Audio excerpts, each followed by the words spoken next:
Sergeant Michael Carter walked through the busy airport, his military boots making steady sounds against the polished floor. The place was filled with people moving in different directions, some rushing to their gates, others standing in long lines at cafes, holding their coffee cups tightly. Bright screens displayed flight schedules, blinking with updates, while voices echoed through the speakers, announcing departures and arrivals. Michael carried a small duffel bag over his shoulder, his uniform crisp and well-pressed. His deep brown eyes stayed calm, scanning his surroundings as he moved toward the boarding gate. He had taken hundreds of flights before, but this one felt different. This time, he was going home after a long mission overseas. A folded letter rested in his pocket. He had read it many times, yet he still kept it close, as if the words inside gave him strength. It was from his father, a veteran himself, who had passed away while Michael was away serving. The last time they spoke, his father had told him to always stand tall, no matter what the world threw at him. As he approached the gate, he handed his boarding pass to the attendant, who smiled politely before scanning it. "Thank you for your service, sir," she said, giving him a respectful nod. Michael gave a small smile in return. "Appreciate it."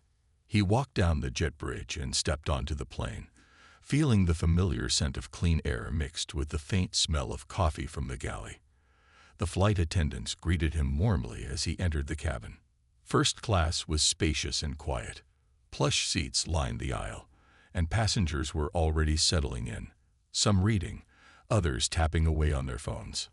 Michael moved toward his assigned seat, 4A, next to the window. He was about to set his bag down when a sharp voice interrupted him. "Excuse me." He turned to see a middle-aged woman sitting in 4B. Her expensive-looking pearl earrings shimmered under the cabin lights, and her well-tailored dress showed that she belonged to a world of luxury. Her posture was stiff, and her expression was not one of welcome. Michael looked at her calmly. "Yes." She glanced at his uniform, her eyebrows slightly raised. "I think you might be in the wrong section." Michael felt the shift in the air. The words were polite on the surface, but the tone carried something else. It wasn't a simple mistake. It was an assumption. He kept his voice steady. "No, ma'am. 4A. That's my seat." Her lips pressed together in a thin line. "You paid for this seat?" Michael nodded, his face unreadable. "Yes, Mom." The woman, Margaret Whitmore, let out a small breath, shaking her head slightly. "That's surprising." Michael felt the weight of her words, but he had seen this before. He had faced tougher battles, stood in harsher situations, and heard words that cut deeper. This was nothing new. The flight attendant standing near them noticed the tension and stepped forward. "Is everything all right?" Margaret turned toward the attendant with a polite but firm smile. "I just think there might be some confusion with the seating arrangement." The attendant checked her tablet. "No confusion, ma'am.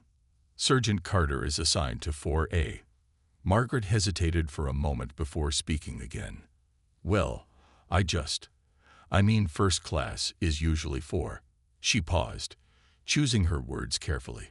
"For people who travel a lot for business or, well, you know." Michael gave a small nod. "No, ma'am, I don't know. Maybe you can explain." The woman blinked, clearly not expecting that response. Her cheeks turned slightly pink, and she let out a nervous chuckle. "I just mean, it's unusual," she said, adjusting the bracelet on her wrist. Michael took his seat without another word, placing his bag under the seat in front of him. He had no interest in arguing.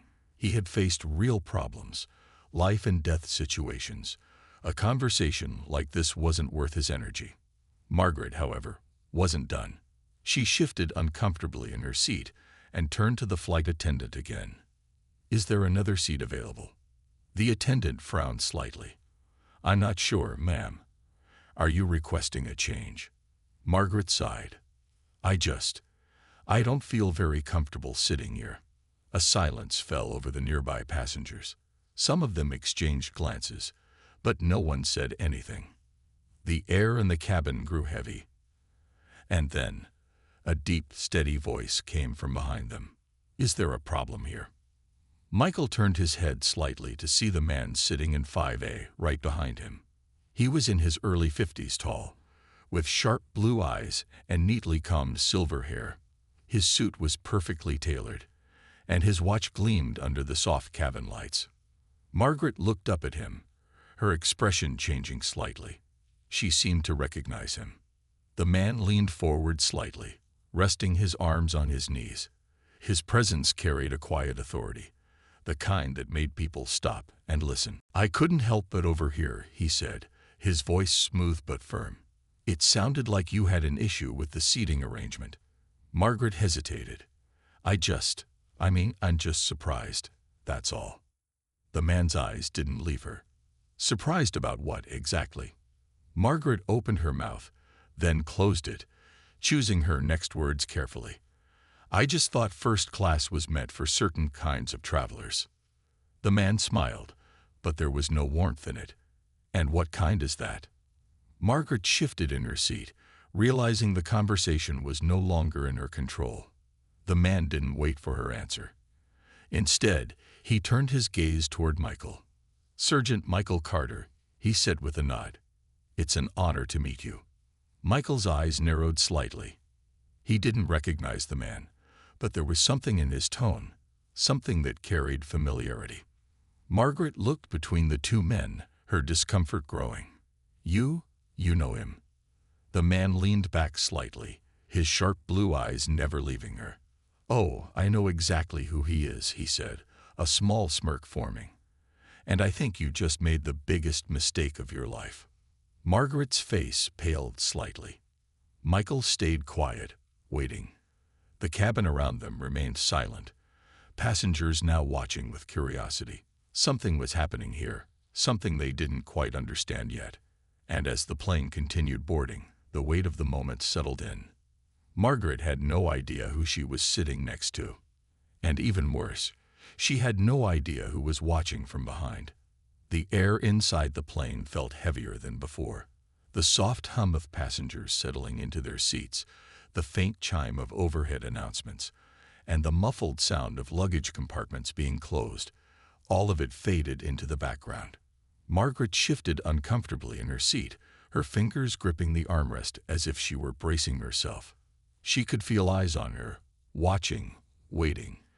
But it wasn't just any gaze. It was the man sitting directly behind her, the one who had spoken with quiet authority. The silence stretched between them, thick with unspoken words. She turned slightly, trying to get a better look at the man. His suit was perfectly tailored, his hair neatly combed, and there was something about the way he carried himself, something that made him stand out. He was not just any ordinary passenger. Margaret swallowed. "I don't understand. What mistake are you talking about?" The man leaned forward slightly, resting his forearms on his knees. His sharp blue eyes locked onto hers, unreadable yet piercing. His voice remained calm, but there was an undeniable edge to it. "The mistake," he said slowly, "of judging someone before you know who they are." Margaret's face flushed. "I didn't." The man raised a hand, stopping her mid-sentence. "Let's not pretend. We both know what happened." Michael remained quiet in his seat, his face expressionless. He had seen these moments before, not in war zones, but in everyday life, moments when people were forced to face the truth about their own actions. The man turned his attention to Michael now, his expression softening just slightly. "Sergeant Carter," he said, his voice carrying a tone of respect. "You don't remember me, do you?" Michael studied him carefully. There was something familiar, but he couldn't place it. "Should I?" A small smile tugged at the corner of the man's lips. "Not me, but my son." Michael's eyebrows drew together. He had saved many soldiers in the field. He had pulled men out of burning wreckage, carried wounded comrades across battlefields, and risked his life more times than he could count. But faces blurred together after a while. The man reached into the inner pocket of his suit and pulled out his phone. He tapped the screen a few times before turning it toward Michael. The screen displayed a news article with a bold headline. Sergeant Michael Carter saves 6 soldiers under fire. Awarded Medal of Honor. Michael's breath hitched. The photo beneath the headline showed him in a dusty uniform, kneeling on the ground, cradling a wounded soldier in his arms. The soldier's face was barely visible, covered in dirt and blood, but Michael remembered that day. His eyes flickered back to the man. "My son," the man said softly, "is Private Daniel Harrington." Michael's fingers tightened around the armrest. He remembered now. That night had been chaos. Gunfire, explosions, shouting. He had found Private Harrington barely conscious, trapped beneath debris. His leg was broken, and he was bleeding badly. The medics couldn't reach him. Michael had carried him through enemy fire, running for what felt like miles, bullets whizzing past his head. He had ignored the pain in his own shoulder, the weight of exhaustion pulling at his limbs.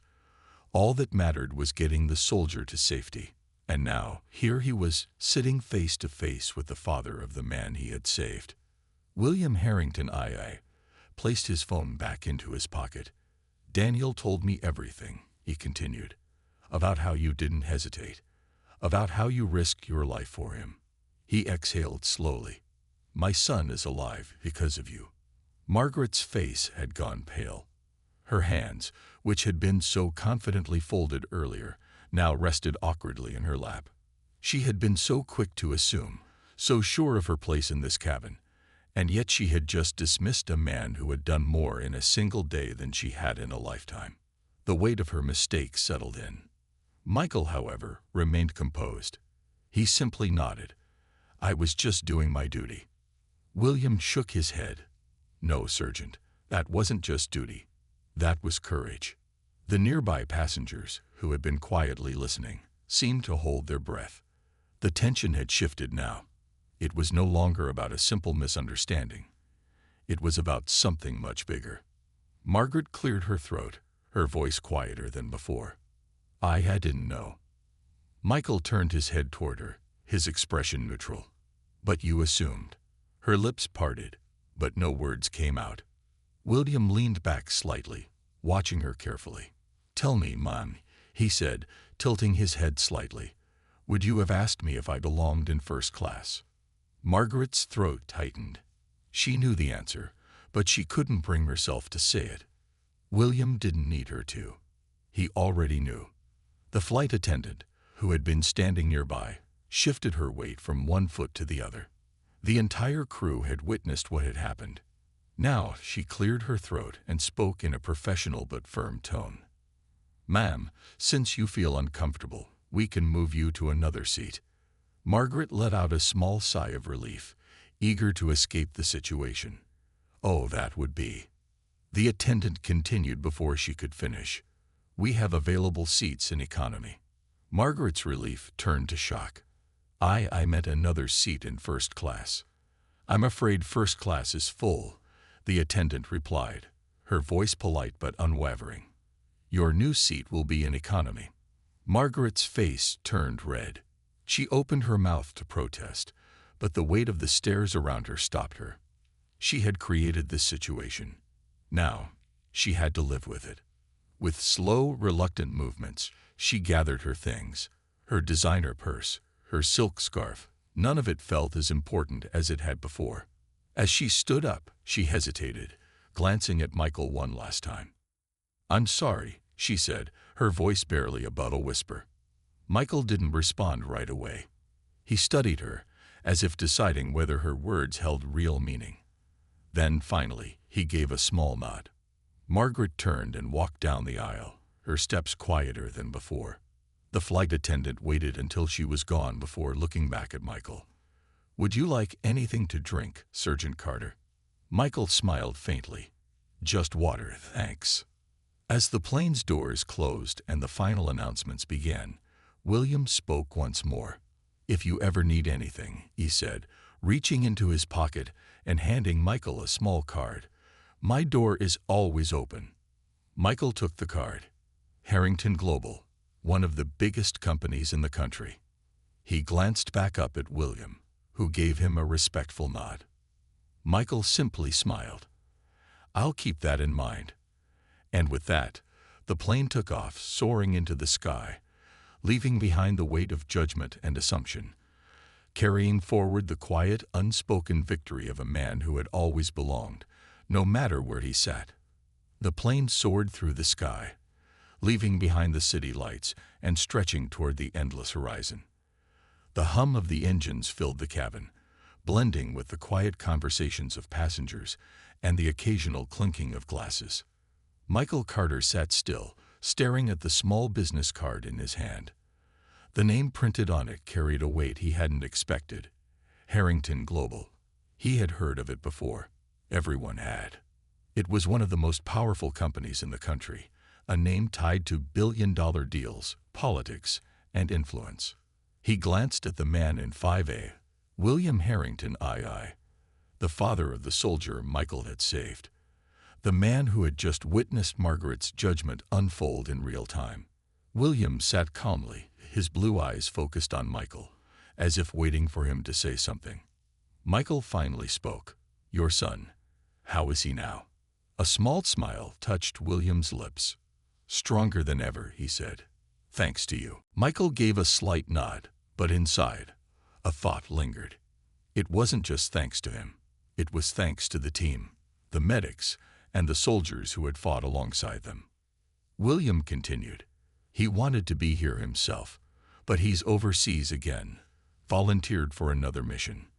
His voice held both pride and worry. "He said if you ever needed anything, anything at all, you just have to ask." Michael set the business card down on his tray table. He had never been the kind of man to ask for favors, and he wasn't about to start now. The flight attendant came by, setting a glass of water on his tray. He took a slow sip, letting the cold liquid calm his mind. Then, a voice interrupted his thoughts. "You're a lucky man." Michael turned his head.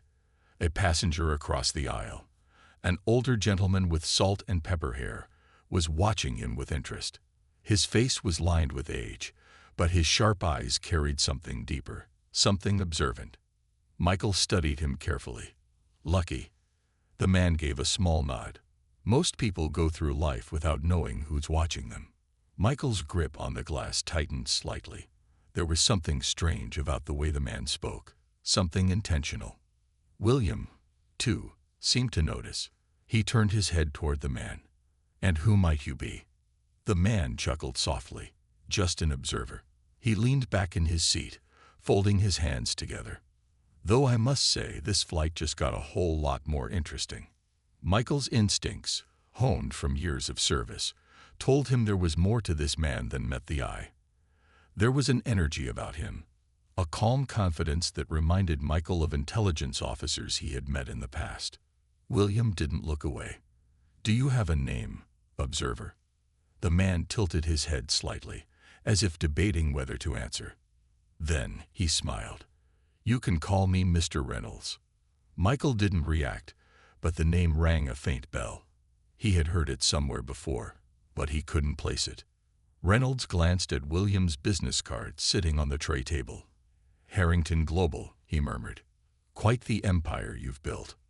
William didn't blink. "I don't believe we've met before." Reynolds smirked. "Oh, I know who you are. The real question is, do you know who I am?" The conversation had taken a strange turn. Michael could feel it in the air, the weight of something unseen pressing down on them. William leaned forward slightly, his voice measured. "Should I?" Reynolds chuckled again, shaking his head. "Not yet." Then he turned back to Michael. "But he's right, you know. You never know who's watching." Michael met his gaze, his expression unreadable. He had spent years in war zones, in places where danger lurked around every corner. He knew how to read people, how to sense when something was off. And right now, something was definitely off. William seemed to sense it too. "What exactly are you implying?" Reynolds took a deep breath and glanced around, as if making sure no one else was listening. Then he spoke in a voice just loud enough for the two of them to hear. "I've been following your career, Sergeant Carter." Michael's jaw tensed. Reynolds continued, his voice smooth. "From your early deployments to your more classified missions." He let the words hang in the air for a moment before adding, "And of course, your Medal of Honor." Michael's heart slowed. How did this man know about the classified missions? William's expression darkened. "What exactly do you do, Mr. Reynolds?" Reynolds gave a slow smile. "Let's just say I work in a field that pays close attention to men like Sergeant Carter." The air around them seemed to shift. It wasn't just a casual conversation anymore. It was something more, something deeper. Michael spoke carefully. "What do you want?" Reynolds glanced at William before looking back at Michael. Just a simple observation. He tapped the side of his temple. People remember moments like today.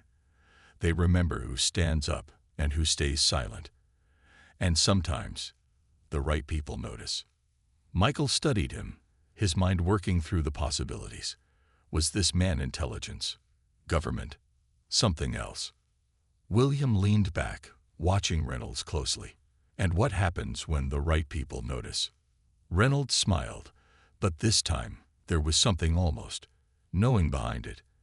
They offer opportunities. Michael exhaled slowly. He didn't like games, and this man was clearly playing one. Reynolds stood up, stretching slightly. "Well, I won't keep you any longer. Just remember, luck has nothing to do with it." With that, he turned and walked toward the restroom, disappearing down the aisle. Michael exchanged a look with William. Neither of them spoke for a moment. Finally, William sighed. "I don't trust that man." Michael nodded. "Neither do I." The flight continued smoothly, but the feeling lingered. The sense that something had shifted. Margaret was gone, but a new kind of mystery had taken her place. And Michael couldn't shake the thought that this wasn't just a chance encounter. It felt like something much bigger. The plane moved steadily through the night sky, the soft glow of cabin lights casting long shadows. Michael Carter sat in silence, staring out of the window at the darkness beyond. The conversation with Reynolds still echoed in his mind. There was something unsettling about the man. His words, his tone, the way he had looked at Michael as if he knew more than he should. Years of military experience had trained Michael to trust his instincts, and right now, his instincts were screaming that something was off. William Harrington II sat beside him, his fingers tapping lightly on the armrest. He hadn't said much since Reynolds walked away, but his mind was clearly working just as hard as Michael's. Finally, William spoke. That man knew too much. Michael nodded, still looking out of the window. "Yeah." William turned slightly toward him. "You ever heard of him before?" Michael exhaled. "The name sounds familiar, but I can't place it." William's expression darkened. "Men like him don't show up by accident." Michael agreed. He had spent years in the military, working missions where secrets could mean the difference between life and death. He knew when someone was playing a game, and Reynolds was playing one now. The flight attendant came by, refilling drinks. Michael thanked her with a nod before taking a slow sip of his water. Then, the unexpected happened. A soft, folded piece of paper slid onto his tray table. Michael's body tensed immediately. He hadn't seen who placed it there. His eyes darted around, scanning the cabin. No one was looking at him. William had noticed too. "What is it?" he asked, keeping his voice low. Michael unfolded the note carefully. The message was handwritten in small, neat letters. "This was a test. You passed. Be ready." His pulse quickened. He looked over his shoulder, but Reynolds was nowhere in sight. William leaned in, his voice barely above a whisper. "What does it say?" Michael handed him the note. William read it, then let out a slow breath. "What the hell does that mean?" Michael had no answer. He stared at the words again, his mind racing. A test. A test for what? He didn't like being watched. He didn't like being tested. And he sure as hell didn't like not knowing who was behind it. William leaned back, shaking his head. This flight was supposed to be simple. Michael let out a short, humorless chuckle. "Yeah, well, simple never lasts." The atmosphere in first class had changed. It was no longer just about a rude woman and a misunderstanding. Something else was at play, something unseen. Michael folded the note and slipped it into his pocket. Then he made a decision. He would find out exactly who Reynolds was. Michael Carter sat motionless, his mind working fast. The note in his pocket felt heavier than it should. His instincts told him that whoever Reynolds was, this wasn't over. This was just the beginning. The plane continued its steady journey through the sky. But for Michael, everything had changed. He was no longer just another passenger on a flight. He was being watched, tested, by someone who knew more about him than they should. William Harrington II had fallen silent beside him. The weight of the situation was clear on his face. He had spent years in business, navigating power struggles and backroom deals, but this was different. This was something beyond money and influence. Michael exhaled slowly and looked around the cabin. People were relaxed, sipping drinks, watching movies, or dozing off. To them, this was just another flight. But Michael knew better. Something was coming. And then, it happened. A sudden jolt rocked the plane. It wasn't turbulence. It was something sharper, something unnatural. The lights flickered. Passengers stirred, some looking around in confusion. Michael's body tensed. His training kicked in immediately. He unbuckled his seatbelt and sat upright, scanning the cabin. William frowned. What was that? Before Michael could answer, the overhead speakers crackled. Then the voice came through. It wasn't the captain. It wasn't a flight attendant. It was Reynolds. "Ladies and gentlemen," his voice said smoothly, "I'm afraid we have a bit of a situation." Michael's eyes darkened. People around the cabin started looking at each other, murmuring in confusion. The voice continued, "I'd like everyone to remain calm. This is not a hijacking. This is a lesson." Michael shot up from his seat, his fists clenched. His soldier's instincts screamed at him. This was no coincidence. William swore under his breath. That maniac planned this. Michael moved fast. He turned toward the cockpit, but before he could take a step, the curtain separating first class from economy was pulled back, and there stood Reynolds, calm, smiling, as if nothing was wrong. Michael locked eyes with him. "What the hell are you doing?" Reynolds gave a small shrug. "Completing the test." Passengers were starting to panic. Flight attendants hurried to reassure them, but fear had already set in.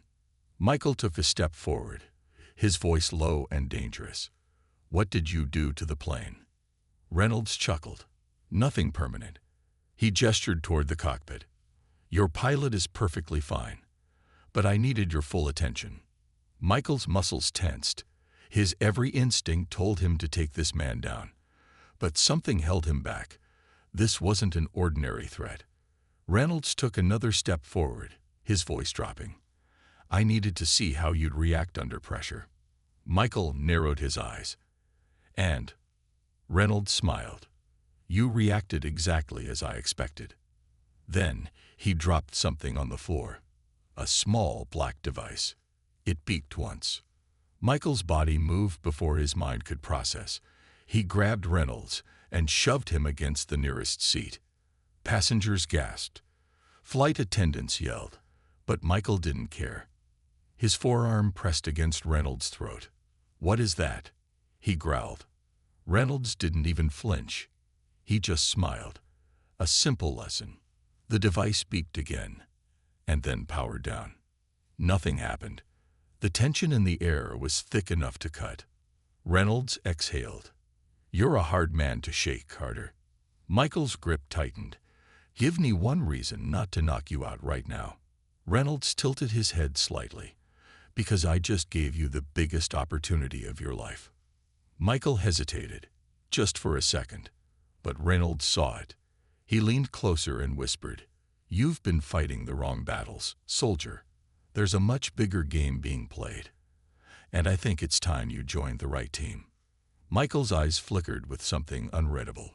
He wanted to end this right now. But something about Reynolds' words, about the entire setup, made him pause. Reynolds smiled. You passed the test. Now let's see if you're ready for the next one. And with that, he raised his hands in surrender, as if none of this had ever happened. Michael Carter stood frozen, his mind racing. Reynolds had just pulled off something impossible. He had taken control of the flight, not by force, not with weapons, but with words. And now, he stood there, hands raised, smiling like none of it mattered. Flight attendants rushed forward, panic clear on their faces. Passengers were whispering, some terrified, others confused. A few were recording the scene on their phones. William Harrington II stood beside Michael, his fists clenched. This man is dangerous, he muttered under his breath. Michael agreed, but there was something more. Something about Reynolds' calm, his confidence. He wasn't just some lunatic playing games. He had a purpose. A flight attendant finally spoke, her voice shaking. Sir, please take your seat. Reynolds smiled, looking completely at ease. Of course, he said, moving slowly back toward his chair. Michael didn't stop him. Not yet. As Reynolds sat down, he looked at Michael one last time and mouthed the words, "Be ready." Michael exhaled. He had spent years in war zones, facing dangers most people couldn't even imagine. But this was different. This was a battlefield of the mind. The pilot's voice suddenly crackled through the speakers. Ladies and gentlemen, we apologize for the disturbance. Everything is under control. The words sounded reassuring, but Michael knew better. Nothing was under control. He turned to William. We're landing soon. The moment we do, I'm getting answers. William nodded. I'll make a call. I know people who can look into him. Michael didn't doubt that. William Harrington wasn't just another businessman. He had connections that reached places most people never even knew existed. The rest of the flight was tense. People whispered. Flight attendants kept checking on passengers, and Michael sat in silence, watching Reynolds from a distance. Then, the plane finally began its descent. As they touched down, the tension in the cabin eased slightly. People started pulling out their phones, texting, calling, getting back to their normal lives. But Michael knew his life had just changed forever. As soon as they reached the gate, 2 uniformed officers boarded the plane. They moved directly toward Reynolds. Sir, we need you to come with us. Reynolds simply smiled and stood up. Of course. Michael watched as he was escorted off the plane. He expected some resistance, some kind of fight. But Reynolds didn't struggle. He walked off like he had planned this all along. William let out a breath. Well, that's that. Michael wasn't so sure. As he grabbed his bag and stepped off the plane, something caught his eye. A small folded note on his seat. His heart pounded as he picked it up and opened it. There were only 3 words written inside. This isn't over. Michael Carter stood on the jet bridge, gripping the small folded note in his hand. The 3 words echoed in his mind. This isn't over. The air in the terminal was cooler than he expected, but his thoughts burned hot. Reynolds had been taken away by airport security, but Michael knew this wasn't the end. The man had been too calm, too prepared. William Harrington II walked beside him, his phone pressed to his ear.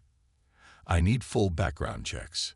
Military, government, private sector, on a man named Reynolds, he said into the receiver. His voice was firm. No nonsense. Michael barely heard him. His focus was elsewhere. Reynolds had left that note intentionally. He wanted Michael to find it. He wanted Michael to think. As they stepped into the crowded terminal, Michael spotted something ahead, a man in a dark suit, standing near the arrival screens. He wasn't looking at them, but Michael could tell he was watching. Years of training had taught him to recognize surveillance, even when it was subtle. Michael exhaled slowly. We're being watched. William ended his call. Of course we are. Michael didn't stop walking. If someone wanted to follow him, let them. He had bigger questions on his mind. Why had Reynolds done all this? What was the real test? And more importantly, who was behind him? They reached the baggage claim area. People hurried around them, grabbing suitcases, greeting loved ones. The normal world continued, unaware of the invisible game being played behind the scenes. Then Michael's phone buzzed. A new message, unknown number. You still don't see it, but you will. Soon. Michael stared at the words. His grip on the phone tightened. William glanced over. What is it? Michael didn't answer right away. Instead, he looked around the terminal again. The man in the dark suit was gone. He turned back to William. We need to find out who Reynolds works for. William nodded. We will. Michael took a deep breath. This wasn't just about one man. This was bigger, a hidden war, moving in the shadows. And whether he liked it or not, he had just become part of it. He slipped the note into his pocket, squared his shoulders, and walked forward.